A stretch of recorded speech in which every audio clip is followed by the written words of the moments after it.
Kwadjo Kona-Bertin, un des 4 candidats à l'élection présidentielle en Côte d'Ivoire, appelle les électeurs à voter samedi alors que l'opposition met la pression sur le pouvoir en prenant un boycott actif du processus électoral. La vague déviation après la publication des caricatures du prophète Mahomet se poursuit dans le monde arabe.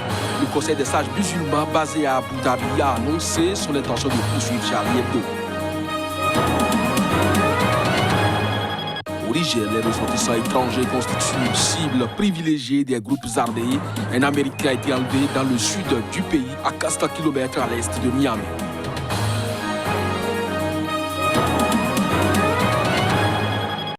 Ainsi se présente le sommaire de cette édition. Bonjour à chacun, bonjour à tous et bienvenue. Les Tanzaniens ont commencé à voter ce mercredi matin pour élire leur président et député. Le chef de l'État sortant, John Magufuli, surnommé le bulldozer, affrontant l'opposant Tundu Lissu, qui a su revigorer l'opposition largement étouffée durant le quinquennat qui s'achève sur l'archipel semi-autonome de Zanzibar, coutumier des violences électorales. La situation s'était nettement tendue mardi. Le candidat de l'opposition brièvement interpellé, accusant les forces de sécurité d'avoir tué une dizaine de personnes, ce que la police a démenti. Nous suivons de près cette élection. Pour vous, situation électorale également en Côte d'Ivoire. Kwadjo Kona-Bertin dit KKB, un des 4 candidats à l'élection présidentielle en Côte d'Ivoire, appelle les électeurs à voter samedi alors que l'opposition met la pression sur le pouvoir en prônant un boycott actif du processus électoral. Pour lui, il faut mettre un terme à la gouvernance Ouattara par les urnes. On l'écoute. Déserter les urnes n'est pas la solution, je l'ai dit et je le répète.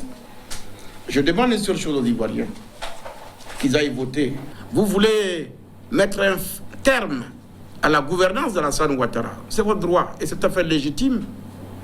Mais je vous propose de le faire dans les urnes le 31 octobre. Plutôt que d'aller dresser des barricades pour essuyer des balles, plutôt que d'aller jeter des pierres aux policiers, aux gendarmes, pour les accuser par la suite de meurtre. Donc, je suis candidat, il faut entendre par là la candidature, la cohérence et la candidature de la stabilité. Passer le 31 sans élection, qu'est-ce qui va se passer après? Qu'est-ce qui va se passer? Passer le 31 sans élection, à quoi va-t-on assister? À la chienlit? Au désordre? À la jungle? Si moi je suis élu président, ma préférence c'est de rassembler le peuple de Côte d'Ivoire. Et depuis le sommet, à travers mon gouvernement que je mettrai en place, un gouvernement d'union, qui fera donc appel à toutes les compétences d'où qu'ils viennent. Je pense que c'est une priorité. Au Niger, les ressortissants étrangers constituent une cible privilégiée des groupes armés. Un Américain a été enlevé dans le sud du pays, à 400 km à l'est de Niamey. C'est ce qu'a rapporté ce mardi une autorité locale. Le récit dans cet élément. L'Américain, fils d'un émissaire également américain qui vit au Niger depuis plusieurs années, a été enlevé dans un jardin dans la périphérie de Massalata, situé à 400 km de la capitale Niamey. Un autre Américain, un humanitaire enlevé en octobre 2016 au Niger et sans doute conduit au Mali, est toujours aux mains de ses ravisseurs. Le président du Niger, Mahamadou Issoufou, avait assuré en septembre 2019 que l'otage était en vie et en bonne santé. Plusieurs Occidentaux restent détenus au Sahel après la libération début octobre au Mali de la Française Sophie Pétrolin et de 2 otages italiens. En août, 6 humanitaires français et 2 Nigériens avaient été assassinés à 60 km de Niamey dans une réserve naturelle, une attaque revendiquée par le groupe État islamique. Le Niger, pays sahélien, est en proie à des attaques djihadistes récurrentes qui ont fait des centaines de morts. Boko Haram y est aussi présent. La secte islamiste multiplie les enlèvements d'habitants libérés contre rançon. La France et les nouvelles autorités maliennes ont affiché à Bamako leur désaccord sur un éventuel dialogue avec les djihadistes. Pendant que Paris juge cette option impossible, le chef du gouvernement malien de transition évoque une opportunité.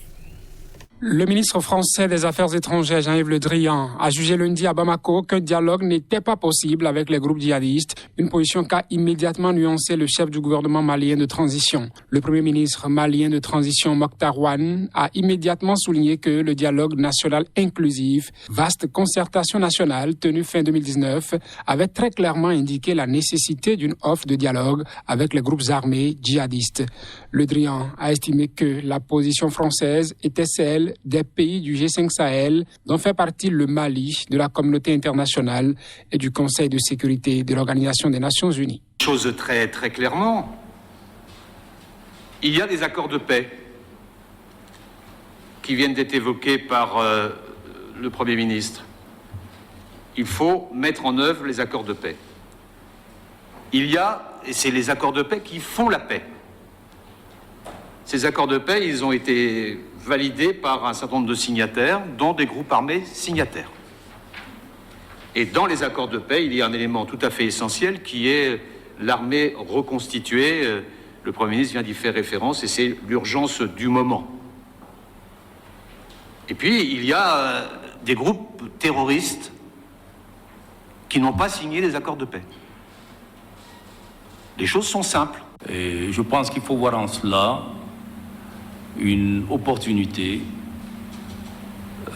d'engager de vastes discussions avec les communautés afin de redéfinir les contours d'une nouvelle gouvernance des espaces concernés. Lors du sommet de Pau début 2020, la France avait déclaré intensifier sa présence au Sahel et désigner l'État islamique, surtout présente dans la zone dite des trois frontières Mali, Burkina, Niger, comme l'ennemi numéro 1 dans la région. Peu après, le Mali a annoncé être prêt à ouvrir des canaux de discussion avec des groupes affiliés à Al-Qaïda, rivaux de l'État islamique. Le secrétaire général de l'ONU, Antonio Guterres, a pour sa part récemment estimé un dialogue possible, faisant la distinction entre les différentes factions. La médiation internationale en Guinée a exhorté mardi les autorités à lever les dispositifs de sécurité qui empêchent l'accès au domicile du chef de file de l'opposition, Cellou Dalein Diallo, et également au siège de son parti. Et ce, après 8 jours de violence qui ont suivi donc la réélection contestée du président Alpha Condé.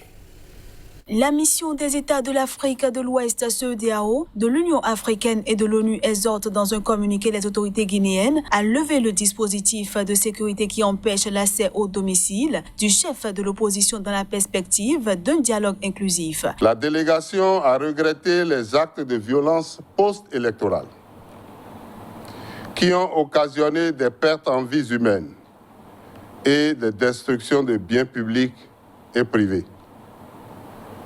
Elle exprime ses condoléances aux familles endeuillées et souhaite un prompt rétablissement aux blessés. La mission conjointe a aussi demandé aux autorités guinéennes de diligenter les enquêtes pour faire la lumière sur les violences afin de traduire les auteurs en justice. Elle demande aux autorités de faire en sorte que les forces de défense et de sécurité agissent avec retenue et professionnalisme dans la gestion des manifestations. Cellou Dalein Diallo, lui, affirme qu'il n'attend pas grand-chose de ses émissaires qui se sont, dit-il, toujours rangés du côté d'Alpha Condé. Juste après la réunion, l'UFDG affirmait que ses deux vice-présidents, Fodé Oussou Fofana et Camelodou Yansane, ont été arrêtés par la police. Ces derniers ont été finalement libérés. En Afrique du Sud, la police a arrêté 5 suspects du meurtre du capitaine de l'équipe nationale de football du pays, Sinzo Meiwa. Il avait été abattu au domicile de sa petite amie au sud-est de Johannesburg dans la soirée du 26 octobre 2014. Cette interpellation devrait permettre de relancer l'enquête sur ce meurtre. Reportage. Senzo Meyiwa, âgé alors de 27 ans, avait été abattu au domicile de sa petite amie, la popstar Kelly Khumalo, au sud-est de Johannesburg, dans la soirée du 26 octobre 2014. Jusqu'à présent, la police n'avait pas réussi à trouver de suspect, ce qui avait suscité des accusations d'incompétence. Une nouvelle unité chargée des affaires non résolues a repris l'enquête en 2018 et rassemblé des preuves qui ont permis à la police d'effectuer une première série d'arrestations 6 ans jour pour jour après le meurtre de Meyiwa. L'enquête est toujours en cours et d'autres arrestations ne sont pas à exclure, a ajouté le représentant du gouvernement. Le commissaire de la police nationale, Kela Sitole, a précisé que l'une des personnes arrêtées était le principal suspect soupçonné d'avoir appuyé sur la gâchette. Les 5 suspects doivent être formellement mis en examen mardi. Meyiwa était capitaine et gardien de but de l'équipe nationale des Bafana Bafana. Cette sélection est du club des Orlando Pirates. Le ministre de la Police a souligné la douleur incommensurable de sa famille et de ses fans et s'est engagé à ce que justice soit faite. La vague d'indignation après la publication des caricatures du prophète Mahomet se poursuit dans le monde arabe. Le Conseil des sages musulmans basé à Abu Dhabi a annoncé son intention de poursuivre Charlie Hebdo et quiconque offense l'islam. Paris, de son côté, a défendu la liberté de publication des caricatures. Ce conseil regroupe des dignitaires musulmans de divers pays. Il vient de décider de mettre en place ce comité de juristes internationaux pour poursuivre en justice Charlie Hebdo, a indiqué un tweet publié sur le compte de l'institution sunnite basée au Caire en Égypte. Le conseil, présidé par le grand imam d'Al-Azhar, affirme qu'il envisage également de poursuivre en justice quiconque offense l'islam et ses symboles sacrés. En outre, l'instance musulmane rejette vivement l'utilisation de la liberté d'expression comme prétexte pour porter atteinte au prophète Mahomet. La liberté d'expression doit respecter les droits d'autrui, affirme encore le Conseil. Cette crise intervient après que le président français Emmanuel Macron a promis de ne pas renoncer aux caricatures du prophète Mahomet lors d'un hommage au professeur Samuel Paty, décapité le 16 octobre près de Paris par un extrémiste islamiste après avoir montré à ses élèves des caricatures de Mahomet à l'occasion d'un cours sur la liberté d'expression. Les décisions de Macron ont déclenché une vague de critiques dans plusieurs pays musulmans où des manifestations ont eu lieu pour les condamner. Une campagne, par ailleurs, a été lancée dans certains pays pour boycotter les produits français, alors que nombre de dirigeants européens sont solidaires du président français. C'est sur cette information que se referme ce journal. Merci à vous de nous avoir suivis. Très bonne journée en compagnie de nos programmes.